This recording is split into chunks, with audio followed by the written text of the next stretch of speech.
నా మనస్సు నీతో కూడా రాలేదా? 2 రాజులు 5వ అధ్యాయము 26వ వచనము. దేవుని మనస్సు మరియు ఆయన దృష్టి సర్వ ప్రపంచమంతటిలో సంచరించు. ఆయనకు మరుగయున్నది ఏదీ లేదు. హృదయాంతరములను ఎరిగినవాడు. ఆయన నుంచి తప్పించుకుని నరుడెవరు?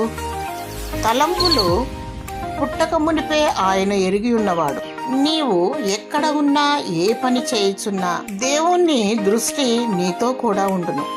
గెహజీ నుండి ఎలీషా నయమాను వలన రోగము బాగుపడినందున ఆయన తీసుకొచ్చిన కానుకలను ఆశించి దేవుని విడిచి వెళ్ళిపోయాడు.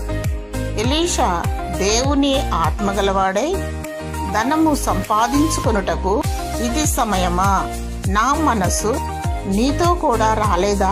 మనస్సు నుంచి శాపగ్రస్తుడయ్యాడు. దేవుని దృష్టిలో నమ్మకముగా ఉండుము. పైనున్న వాటిని వెదుకుము. నీవు బహుగా ఆశీర్వదింపబడుదువు. దేవుని ప్రసన్నత నీ పైన, నీ కుటుంబము పైన ఉండునుగాక. ఆమేన్.